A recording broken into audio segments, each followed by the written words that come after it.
At the family meeting, I said I can't wait for our vacation. Then my dad replied with a laugh, "It's only for family without you." They all laughed loudly. I just nodded and left. 5 days later, my mom tried to withdraw $5,000, but I blocked the card and wrote pay without me. Panic ensued. The conference room at my father's accounting firm felt colder than usual. That Tuesday afternoon, I'd driven 40 minutes through rush hour traffic to make this mandatory family meeting, as my mother called it, 3 days prior. My younger sister Emma sat across from me, scrolling through her phone with that familiar smirk she'd perfected over the years.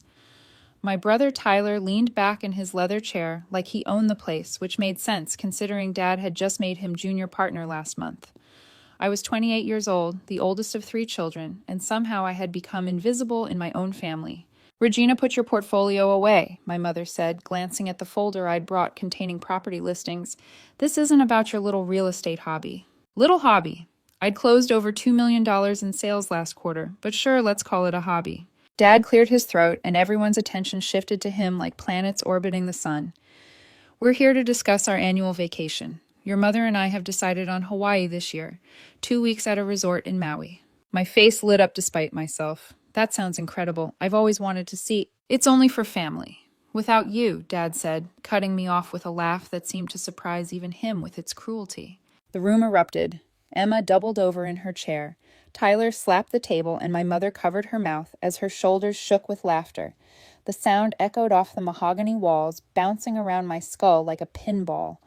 I sat there frozen, waiting for someone to say they were kidding, waiting for Dad to crack a smile and admit it was a terrible joke, waiting for Mom to tell them to stop being ridiculous.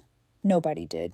"Wait, you're serious?" I managed to ask. "Of course we're serious," Tyler said between laughs. "This is for the real family, Regina, the people who actually contribute." Contribute. The word came out hollow. Mom finally composed herself enough to speak. "Honey, you have to understand. Emma's graduation is in June, and Tyler just made partner. We want this trip to be special for them. You're so busy with your work anyway, and frankly, we need this time to bond as a core family unit." Core family unit, as if I were some kind of satellite member orbiting at a distance. "Plus," Emma added with a grin, "you always ruin the vibe with your whole responsible older sister routine. We want to actually have fun, you know." I looked at each of their faces, searching for any hint of remorse or second thoughts. Dad was already pulling up hotel photos on his laptop. Mom was making notes about flight times. Tyler had gone back to checking his stocks on his phone.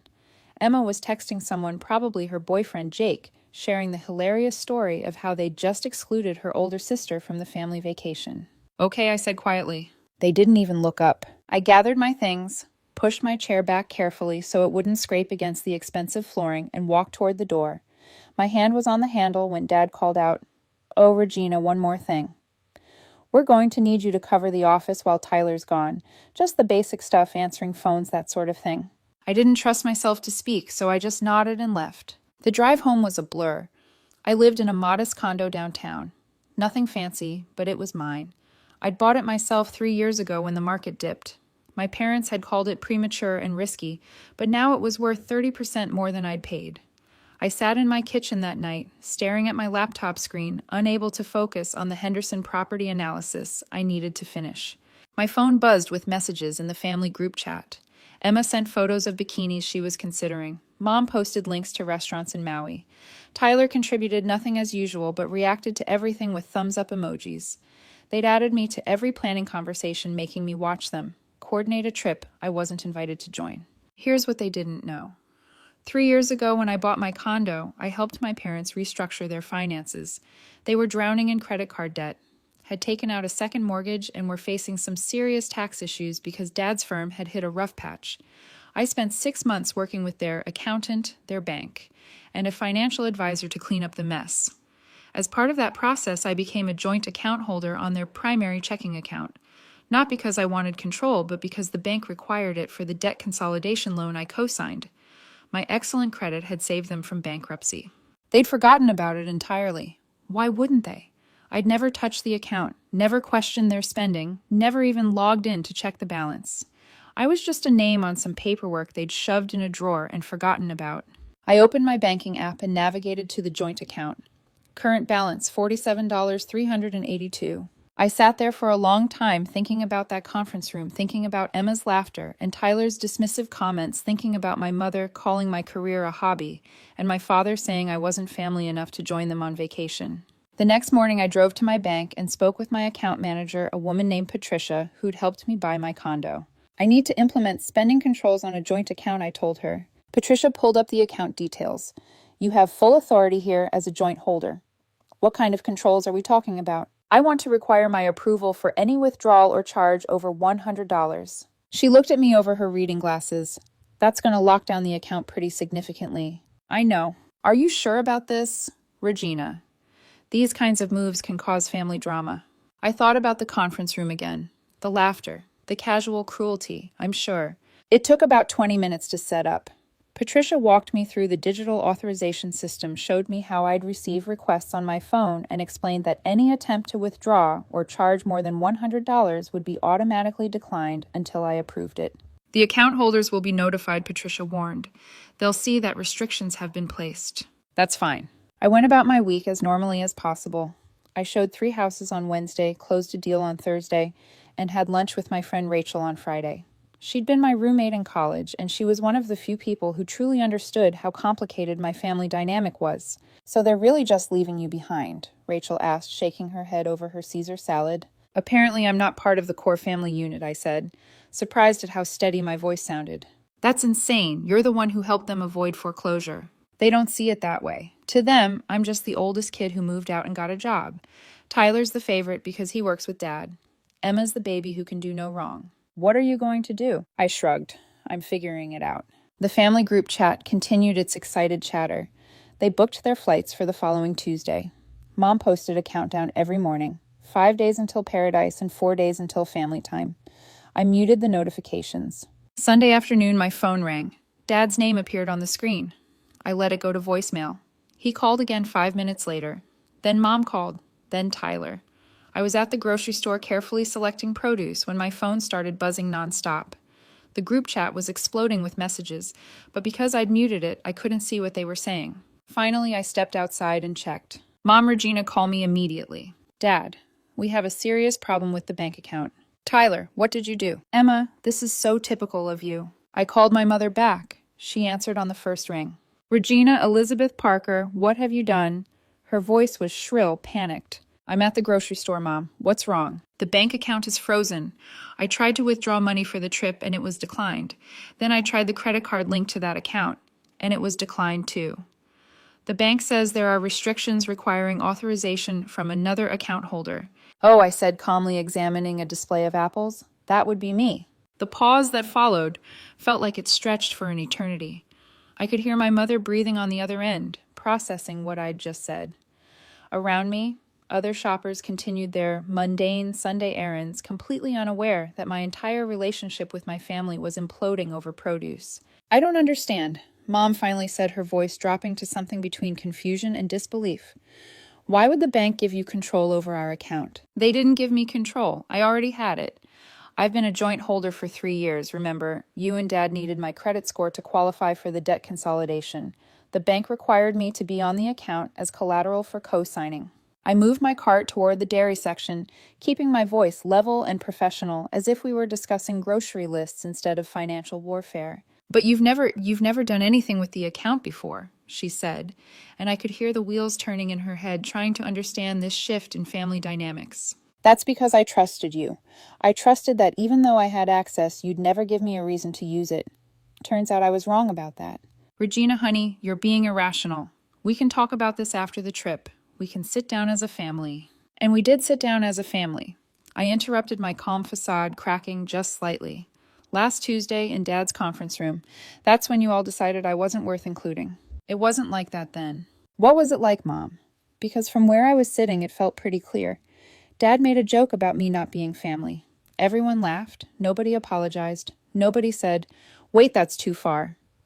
You all just kept planning your perfect vacation without me and expected me to smile and accept it. I grabbed a gallon of milk, checking the expiration date purely out of habit.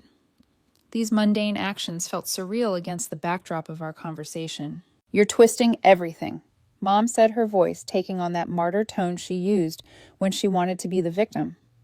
We thought you'd be too busy with work. We were trying to be considerate of your schedule. Really? Because Tyler works with Dad 60 hours a week and somehow you found time for him. Emma has finals and graduation preparations, but she's going. The only person too busy is me. And coincidentally, I'm the only one whose career you call a hobby. Silence again. I'd backed her into a corner with logic, and she knew it. How much do you need? I asked, switching tactics. For the trip, how much were you trying to withdraw? $5,000. We need it for the resort activities, the excursions, nice dinners, shopping. The hotel and flights are already paid for, but we need cash for everything else. $5,000. I thought about what that money could represent: new furniture for my condo, a vacation of my own to somewhere I'd always wanted to visit, investment in my business. Instead, it was going to fund a trip I was explicitly excluded from. That's a lot of money for a vacation without me, I said. Regina, please. You're being vindictive. This isn't like you. Maybe you don't know what I'm like, Mom. Maybe you spent so long seeing me as the responsible one who fixes problems that you forgot. I'm also a person with feelings who deserves respect. Silence. Then what do you mean that would be you? She asked. I'm a joint holder on that account, I said. Remember from when I helped you with the debt consolidation 3 years ago? Well, obviously there has been some mistake. Call the bank and fix it. It's not a mistake, Mom. I implemented those controls myself. More silence. I could hear Dad's voice in the background asking what was happening. Why would you do that? Mom's voice had shifted from panic to anger. Because this is a family vacation and apparently I'm not family. So you should pay without me. Regina, this is ridiculous. We need that money for the trip. We leave in 2 days. I guess you should have thought about that before you all laughed at me in Dad's conference room. We were just joking. Were you? Because it didn't feel like a joke when you called my career a hobby. It didn't feel like a joke when Dad said I wasn't family. It didn't feel like a joke when Emma said I ruin everything. You're being overly sensitive. Maybe, but I'm also the only person who can authorize your vacation funds. So here we are. Dad grabbed the phone, Mom said sharply. Regina, listen to me. Dad's voice came on the line, clipped and furious. This is childish and petty. Unlock the account right now. No. Excuse me. I said, no, Dad. You wanted a family vacation without me. You got exactly what you wanted. Now you get to figure out how to pay for it without me, too. You're jeopardizing our entire trip because your feelings got hurt. My feelings didn't get hurt. You made it very clear where I stand in this family. I'm just responding accordingly. We can't access our own money because of you. Actually, it's not just your money. I'm a joint account holder. That makes it partially my money too, legally speaking, and as a joint holder, I have every right to implement spending controls. I could hear him breathing heavily, trying to control his temper. What do you want, Regina? An apology. I don't want anything from you. I want you to enjoy your family vacation with your real family, your core family unit, as Mom put it. You're going to regret this, he said, his voice low and threatening. Maybe, but probably not. I hung up. The calls continued throughout the evening. Tyler tried the reasonable approach, explaining that they'd already paid for the hotel and flights using credit cards, but they needed cash for excursions, dining, and resort activities. Emma tried guilt-crying about how I was ruining her graduation celebration. Mom tried bargaining, offering to include me in future vacations if I just unlocked the account. Dad didn't call again. I responded to none of them. Instead, I ordered takeout, opened a bottle of wine, and watched a movie I'd been meaning to see for months. Monday morning brought a new wave of panic. The family group chat was a disaster zone of blame, anger, and desperate planning. They tried to open a new bank account, but the debt consolidation loan was tied to the restricted one, and moving money around would trigger penalties and fees they couldn't afford. Emma, I can't believe you're doing this to us. Tyler, you're being completely unreasonable. Mom, Regina, please, let's talk about this like adults. I finally typed a response. Have a wonderful trip. Send postcards. Then I left the group chat entirely. Rachel called me that evening. Are you okay? You've been radio silent all day. I'm fine. Better than fine, actually. What happened? I explained everything from the bank account restrictions to the desperate phone calls. Rachel was quiet for a moment. Are they going to cancel the trip? I don't know. I don't really care, honestly. Regina Parker, I've known you for 10 years, and I've watched your family treat you like an afterthought the entire time. I'm proud of you for finally standing up for yourself. Thanks. That means a lot. Are you worried they'll retaliate somehow? What can they do? I haven't done anything illegal. I'm a joint account holder, exercising my legal rights. Tuesday morning arrived their departure day. I woke up early and went for a run along the waterfront, enjoying the sunrise and the cool morning air. My phone had 17 missed calls and 43 text messages. I ignored all of them and went to work. Around noon, my phone rang from an unknown number. Normally I wouldn't answer, but something made me pick up. Miss Parker, this is Detective James Morrison with the police department. Your family has filed a complaint regarding financial elder abuse. My blood ran cold. Excuse me. They're claiming you've illegally restricted their access to their bank account and are financially exploiting them. I need you to come down to the station to answer some questions. Detective Morrison, I'm a joint holder on that account. Everything I've done is completely legal. That may be true, but we still need to investigate the complaint. Can you come in this afternoon? I called Patricia at the bank first. She confirmed that everything I'd done was legal and well within my rights as a joint account holder. Then I called a lawyer, a guy named David Chen, who specialized in family law and financial disputes. Don't go to the police station without me, David said immediately. Give me the address. I'll meet you there in an hour. The police station was exactly like you'd see in a movie. All fluorescent lights and uncomfortable plastic chairs. David arrived wearing a sharp suit and carrying a briefcase that probably cost more than my car payment. Detective Morrison turned out to be a tired-looking man in his 50s, who seemed skeptical of the whole situation from the start. Let me get this straight, he said, after I'd explained everything with David's approval. You're a joint account holder. You implemented spending controls using the bank's legitimate systems, and your family is upset because they can't access funds for a vacation they explicitly excluded you from. That's correct. He looked at my parents, who'd shown up at the station still wearing their airport clothes. Their flight had clearly been delayed or rescheduled. Mr. and Mrs. Parker, nothing your daughter has done is illegal, Detective Morrison said. She has equal authority over that joint account. Filing a false police report, however, is illegal. But she's holding our money hostage, Mom protested. It's not just your money, Detective Morrison replied wearily. That's what a joint account means. Look, this is a civil family matter, not a criminal one. You need to work this out among yourselves or take it to civil court. David leaned forward. Detective, for the record, my client co-signed a significant debt consolidation loan for her parents 3 years ago. She became a joint account holder as a requirement for that loan. She's asking for nothing except to be treated with respect. If Mr. and Mrs. Parker would like to remove her from the account, they're welcome to do so, but they'll need to refinance their debt consolidation loan first, which may be difficult given their credit situation. Dad's face turned red. You told a stranger about our private financial business. You brought me to a police station and accused me of elder abuse, I said quietly. You don't get to complain about privacy now. We left the station separately. David walked me to my car. That was bold, he said, almost admiringly. Most people wouldn't have the guts to stand up to their family like this. I didn't really plan it. It just sort of happened. Well, you should know. They could try to sue you for the funds, but they'd lose. You've done nothing wrong legally. Morally, ethically, that's between you and them. What do I owe you for today? He waved me off. First consultation is free. Plus, this was entertaining. I don't get many cases like this. That evening, I sat in my condo and thought about what I'd done. Was I being petty? Probably. Was I being vindictive? Maybe. Did they deserve it? Absolutely. My phone buzzed. Emma's name appeared on the screen. Against my better judgment, I answered. What do you want, Emma? I hate you, she said, her voice thick with tears. I hate you so much. You ruined my graduation trip. You ruined everything. I didn't ruin anything. I simply stopped paying for something I wasn't invited to. That money isn't yours. Actually, legally it is. Joint account. Remember, you're a terrible sister. A terrible person. I hope you're happy sitting there all alone while we're supposed to be in Hawaii. I'm happy. Actually, for the first time in years, I feel like I have some control over my own life and how I'm treated. You're going to end up alone forever, Regina. Nobody's going to want to be around someone as bitter and twisted as you. Maybe, but at least I will have my self-respect. She hung up on me. Wednesday came and went. The family group chat stayed silent. I assumed they'd either canceled the trip or scrambled to fund it another way. I didn't check, didn't ask, didn't care. Thursday afternoon, I was showing a house to a young couple when my phone rang. Mom's name appeared. I sent it to voicemail and focused on my clients.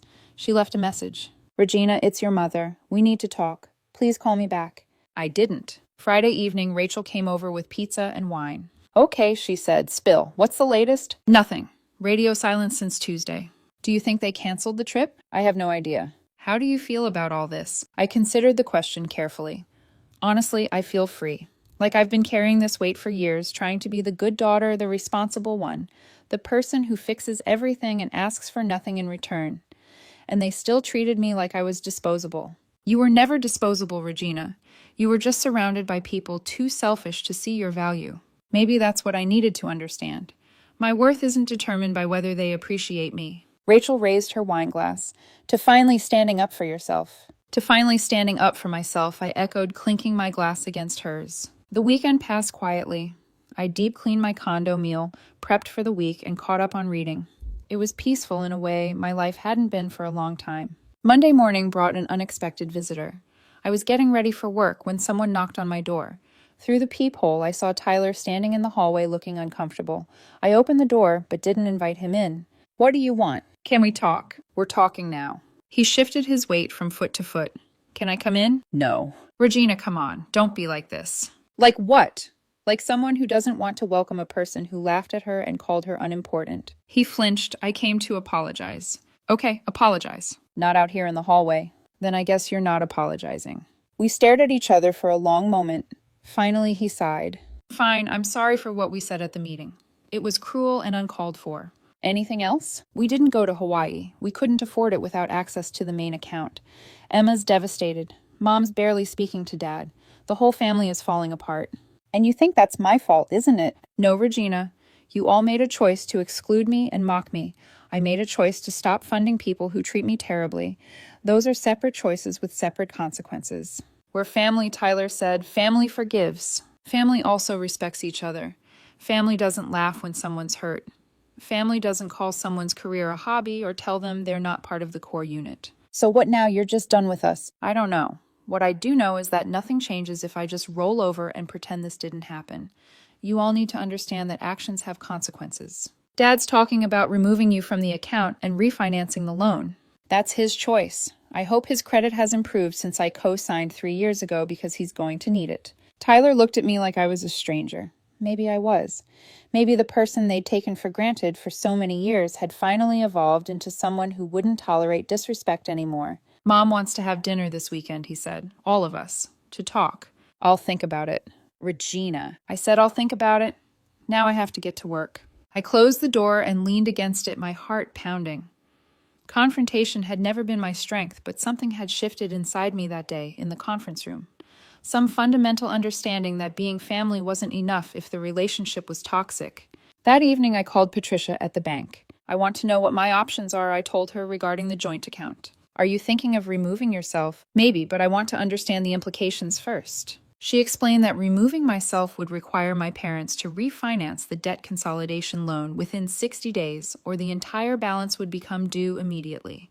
Given their credit history and current financial situation, they'd likely face higher interest rates and less favorable terms. What if I kept the joint account, but removed the spending restrictions? That's always an option. You could lift them at any time through the app. But I'd still have access to the account. Yes. As a joint holder, you'd retain all your rights unless you formally removed yourself or they closed the account entirely. I thanked her and hung up thinking about the dinner invitation. Part of me wanted to refuse to let them stew in the consequences of their actions, but another part of me, the part that had always tried to be the bigger person, wondered if there was a path forward. I texted Tyler dinner Saturday at 6:00. Neutral location, not the house. He responded immediately. Okay, where's Sullivan's Steakhouse? That's expensive. I know. Dad's paying. Tell him to bring his credit card. Saturday evening, I arrived at Sullivan's wearing my favorite dress and feeling more confident than I had in months. The hostess led me to a private room where my family was already waiting. Everyone looked uncomfortable. Emma's eyes were red, like she'd been crying recently. Mom's mouth was pressed into a thin line. Dad sat at the head of the table, his jaw clenched. Tyler was the only one who attempted to smile when I walked in. I sat down at the opposite end from Dad, creating as much distance as possible. Thank you for coming, Mom said stiffly. You asked. I'm here. Let's get to the point. Dad spoke up. We want to clear the air and move past this unpleasantness. By unpleasantness, do you mean the part where you all mocked me and excluded me from a family vacation, or the part where you filed a false police report against me? We were angry, Mom said. You have to understand, Regina. You put us in an impossible position. No, you put yourselves in an impossible position. I just stopped enabling it. Emma crossed her arms. So you admit you were punishing us? I wasn't punishing anyone. I was establishing boundaries. There's a difference. Boundaries. Dad scoffed. This isn't about boundaries. This is about you being vindictive. I leaned back in my chair. 3 years ago, when your business was failing and you were about to lose the house, who helped you? When you needed someone with good credit to co-sign a loan, who stepped up? When you needed financial advice and planning, who spent 6 months organizing your disaster of a situation? Silence. I did. I put my own financial future at risk to help you, and I never asked for anything in return. I never held it over your heads. I never demanded gratitude or special treatment, and we're grateful Mom started. Are you? Because it doesn't feel like gratitude when you call my career a hobby. It doesn't feel like gratitude when you laugh at me for expecting to be included in a family vacation. It doesn't feel like gratitude when you try to have me arrested for elder abuse. Dad's face was red again. What do you want from us, Regina? An apology. Fine, we're sorry. Now unlock the account. That's not an apology, that's a transaction. Then what do you want? Emma demanded. I looked at each of them, these people I'd spent my whole life trying to please, trying to help, trying to earn respect from. I want you to see me, I said quietly. Not as a convenience or a backup plan or someone who exists to solve your problems. I want you to see me as a person with feelings and boundaries and self-respect. We do see you, Tyler said, but his voice lacked conviction. No, you don't. You see the role I'm supposed to play, the responsible oldest child who takes care of everything. But you don't see me as someone who deserves the same consideration and respect you show each other. Mom dabbed at her eyes with her napkin. We never meant to make you feel that way. But you did. And this isn't the first time. This is just the first time I've done something about it. Dad cleared his throat. So where does this leave us? That depends on you, I said. I'm willing to remove the spending restrictions on the account, but I'm not removing myself as a joint holder, and I'm not pretending this didn't happen. What does that mean? Emma asked. It means things change from here. No more being treated like I'm less important than everyone else. No more last-minute demands on my time without consideration for my schedule. No more dismissing my career or my life choices. And if we agree to this, Dad asked, then maybe we can start rebuilding something. But it's going to take time, and it's going to take genuine effort from all of you, not just me. The dinner continued awkwardly with stilted conversation and long silences. We ordered food that nobody really enjoyed, made small talk about nothing important, and carefully avoided the elephant that had been sitting at this table for years. As we were leaving, Emma caught my arm in the parking lot. I really did want you to come to Hawaii, she said quietly. When Dad made that joke, I laughed because everyone else was laughing, but I felt terrible about it immediately. Then why didn't you say something? Because that's not how our family works. We go along with whatever Dad says, whatever keeps the peace. You're the only one who ever pushes back. Maybe that's the problem, I said. Maybe everyone else needs to start pushing back too. She hugged me suddenly, fiercely. I'm sorry I called you bitter and twisted. You're not. You're brave. I hugged her back, surprised by the emotion in my throat. Thanks, Emma. When I got home that night, I opened the banking app and removed the spending restrictions. Then I sent a message to the family group chat that I'd been reading but not participating in. Restrictions lifted. Moving forward, I expect basic respect and consideration. That's not negotiable. Mom responded first. Thank you, sweetheart. We love you. Tyler, glad we could work this out. Emma, love you, sis. Dad took 12 hours to respond. Acknowledged. It wasn't perfect. It wasn't a fairy tale resolution, but it was a start. 3 months later, my parents asked if I'd like to join them for a long weekend in a lake house they were renting. Just the immediate family. No agenda, no obligations. I said yes. The weekend was surprisingly pleasant. Emma had broken up with Jake and was more grounded than I'd seen her in years. Tyler brought his new girlfriend, a woman named Amanda, who seemed to actually call him out when he was being pretentious. Mom cooked elaborate meals, and Dad tried in his awkward way to show interest in my real estate deals. On the last evening, we all sat on the deck, watching the sunset over the water. Dad cleared his throat. Regina, I want to say something. Everyone turned to look at him. I've been thinking about what happened before Hawaii, about what you said at dinner. You were right. We took you for granted. I took you for granted. Dad, let me finish, he said. When you helped us 3 years ago, you saved this family. Not just financially, but you held us together when we were falling apart. And instead of appreciating that, we treated you like you owed us something. He looked out at the water, his voice rough with emotion. I'm sorry. I'm sorry for the joke. That wasn't a joke. I'm sorry for not defending you when I should have. I'm sorry for being a coward who was more concerned with looking good than actually being good. Mom reached over and squeezed my hand. Emma had tears running down her face.